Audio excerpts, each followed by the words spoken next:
Hey everyone, French Fry Warrior here with a new video introducing a fresh addition to our anime and manga lineup. Introducing Jujutsu Kaisen. Watching both season 1 and 2 has been quite the journey, especially witnessing so much pain our poor boy Itadori Yuji goes through. If this show intrigues you, I highly recommend subscribing and liking this video to stay tuned for more content like this. Jujutsu Kaisen has become one of my favorite anime series, especially with the recent release of Season 2 and the anticipation for Season 3. Thank you all for tuning in and subscribing to my channel. Your support means a lot and keeps me motivated to create even more engaging content. Now, before delving into the main topics, a quick heads up.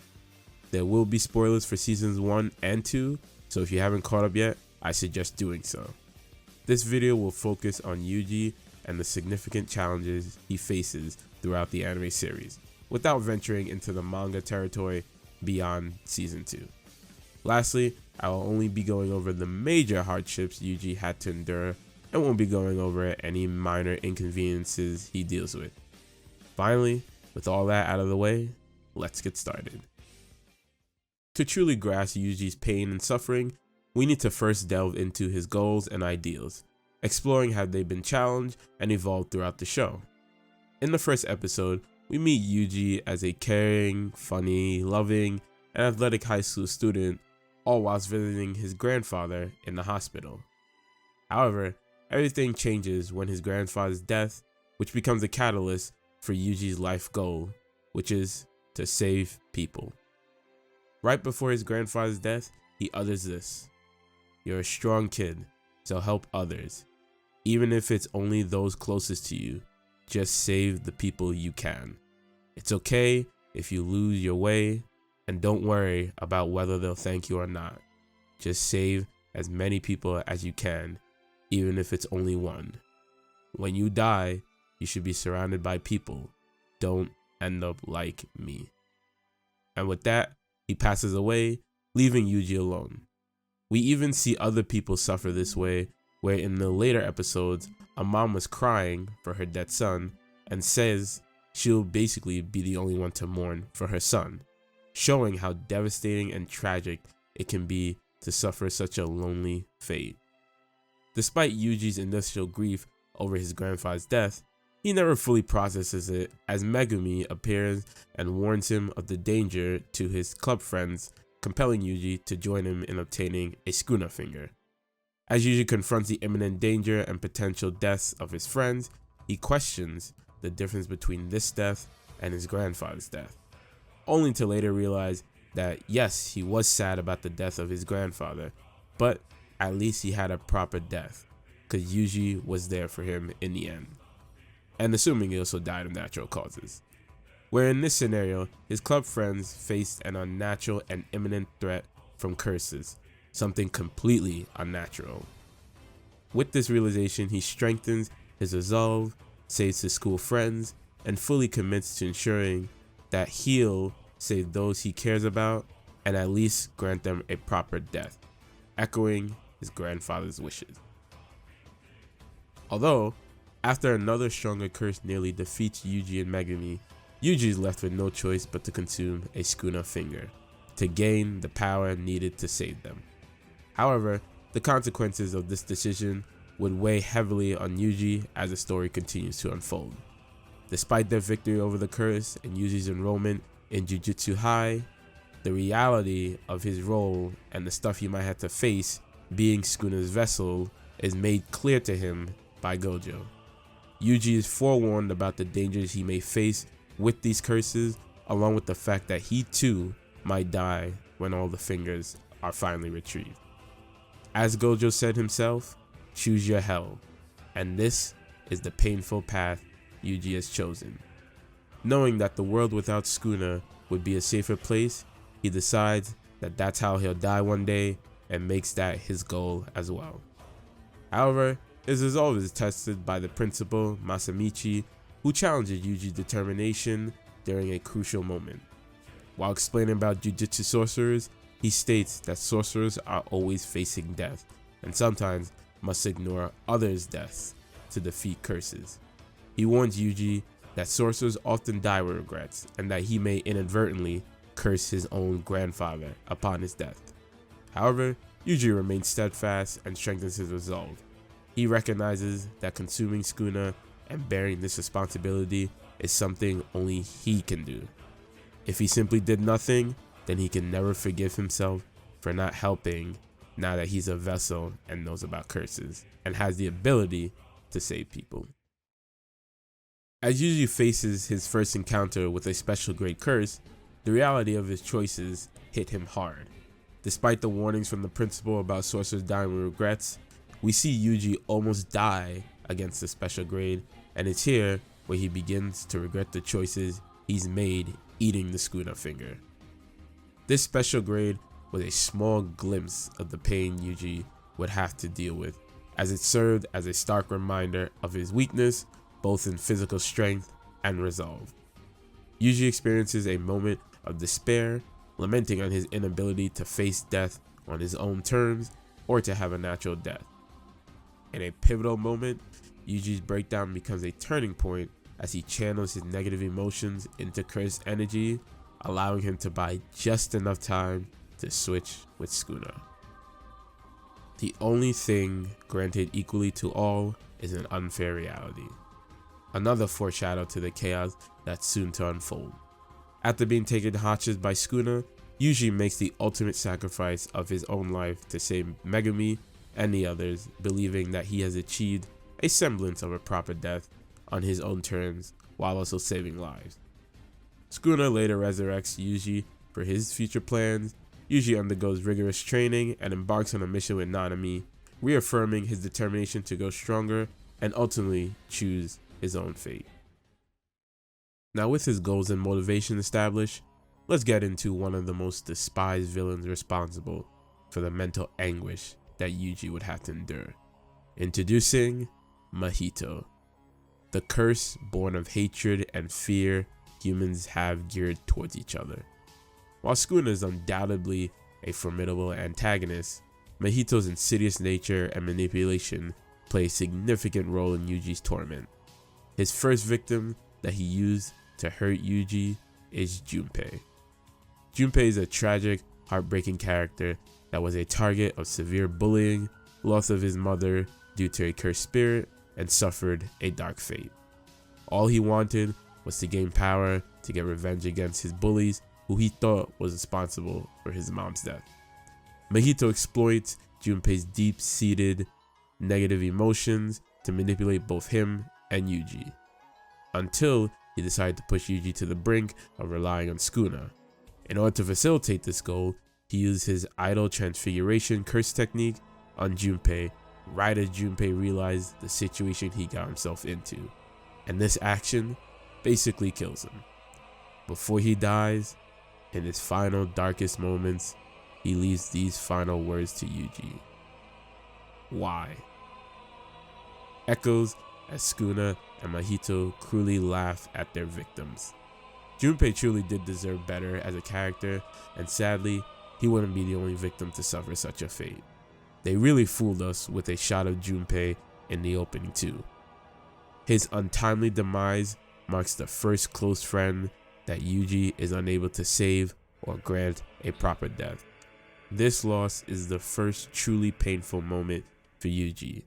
Driven by vengeance and the desire to exorcise Mahito for his atrocities, Yuji swears to bring him to justice.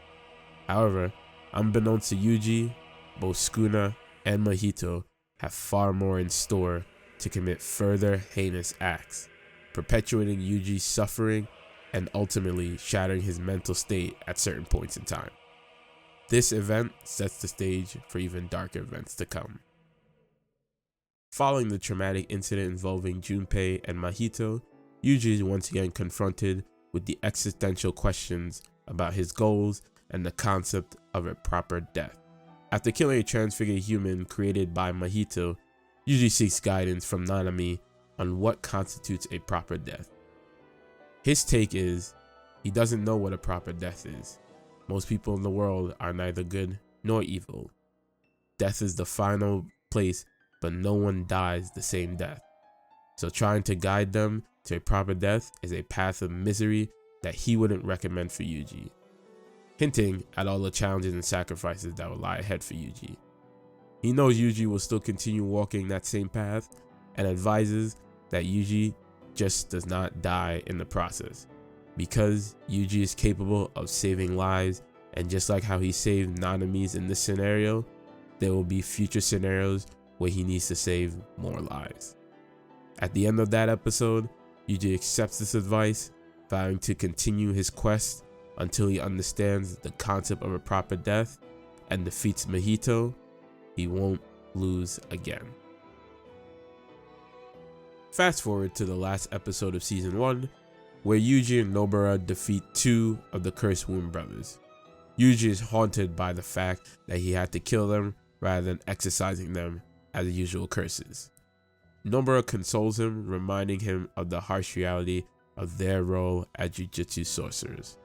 Sometimes they have to make difficult decisions in order to survive.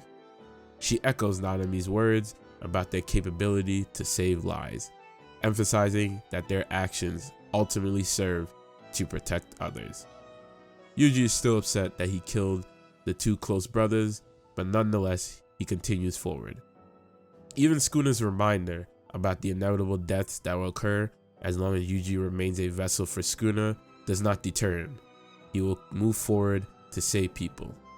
With that, the last peaceful shot of Megami, Yuji, and Nobara walking happily together signifies a fleeting moment of tranquility before the impending challenges they will have to face. Little do they know, this will be the last time that they will share such a carefree moment together, foreshadowing the trials and tribulations that await them in the future. In season 2, Yuji is consumed by a vengeance-fueled quest to exorcise Mahito during the Shibuya incident, vowing not to lose to anyone. However, his resolve is shattered when he is first defeated by Chozuro. Although seemingly insignificant at first, this loss marks the beginning of Yuji's most agonizing moments. Sukuna takes control of Yuji's body after Jogo feeds the unconscious Yuji 10 fingers along with the 2 girls who fed him 1 finger earlier. Afterwards, Sukuna then goes on a ruthless killing spree while battling Maharaga, involving hundreds of innocent people in the carnage and leaving a gaping dark hole in the city to showcase his devastation to Yuji. As Sukuna switches back, all the memories of the killing floods into Yuji's mind, causing him to experience a devastating mental breakdown.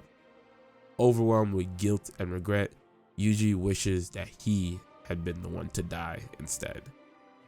After his mental breakdown, he sees that he must continue going on, because if he quits, he'll just be a murderer.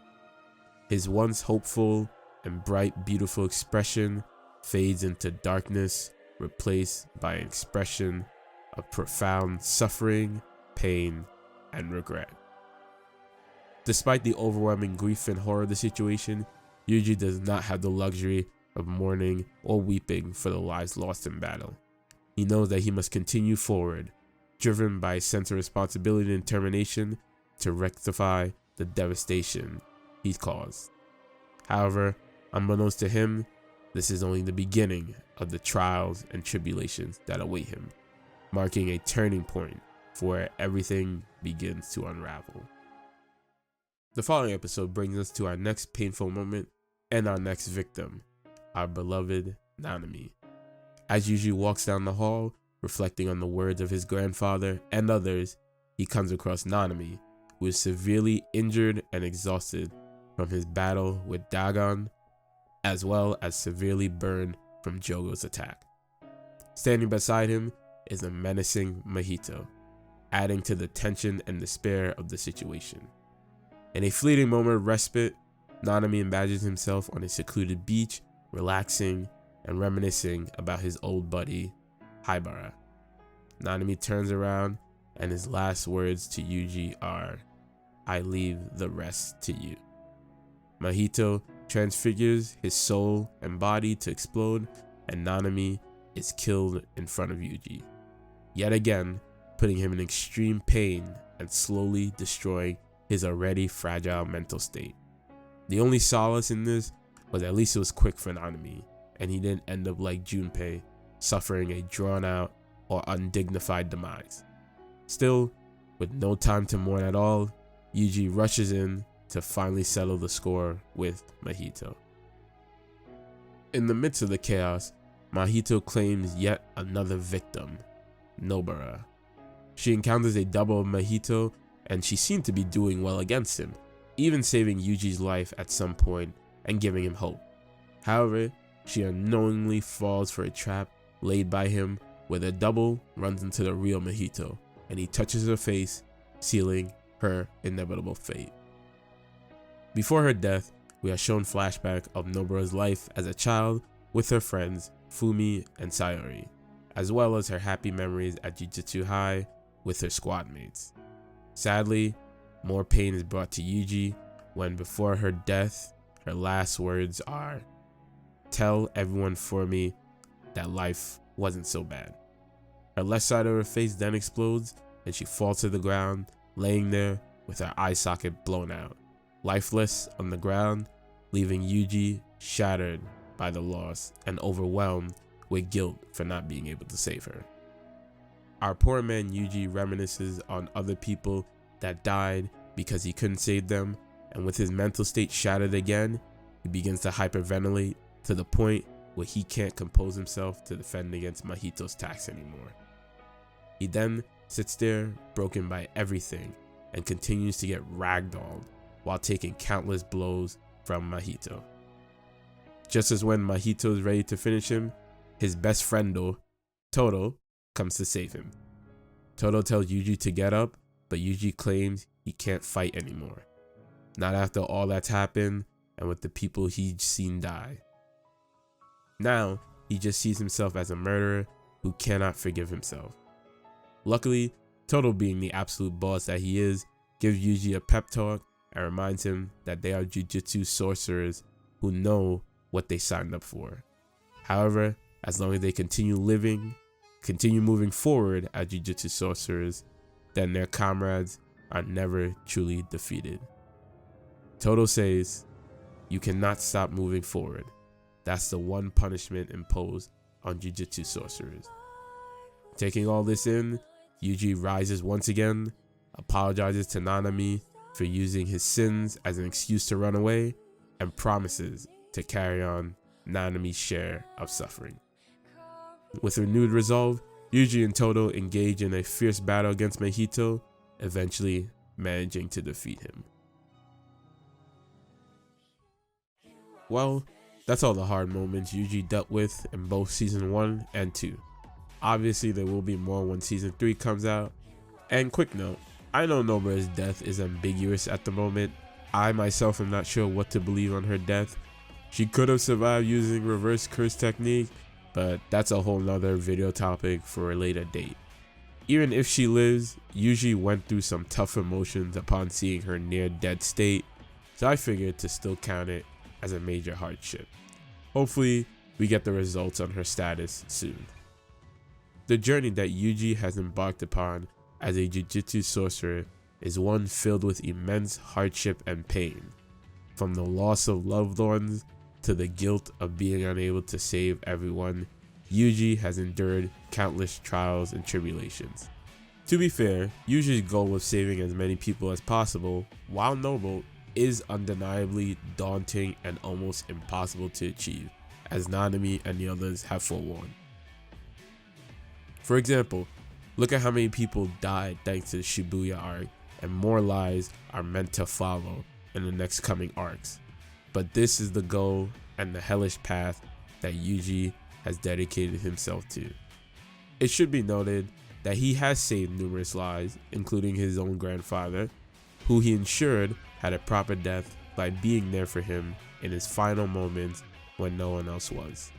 He protected his school friends from curses with Megumi just as his grandfather had wished, and throughout various scenarios, Yuji has continued to demonstrate his unwavering dedication to helping others and has succeeded in some of them. In the face of adversity, Yuji's determination to make a difference in the world serves as a beacon of hope and inspiration. And though the path ahead may be fraught with difficulties, Yuji's unwavering commitment to his goal reminds us that even in the darkest of times, there is always a glimmer of light to guide us forward.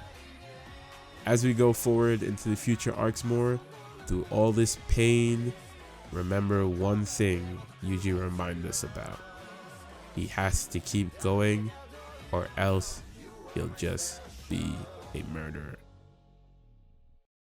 Thank you all once again for tuning into this video. I know this isn't my usual Records of Ragnarok content, but I like Jujutsu Kaisen, and seeing how popular it is, I figured that some of y'all might like it as well, and there's a lot of content to be made off this masterpiece. So hopefully y'all enjoyed this slight changing content. If you did, please subscribe for more anime/manga content like this. Like the video as well to show your support for continuing videos like these. And lastly, feel free to comment down below on the series, or who you thought may have had it worse than Yuji, or whether you think Nobara is alive or not, and be sure to let me know why you might think she's alive or why you might think she's dead. Your feedback is invaluable. Once again, thank you all for your support. Have a fantastic day. Stay safe out there. Until next time, take care. Peace.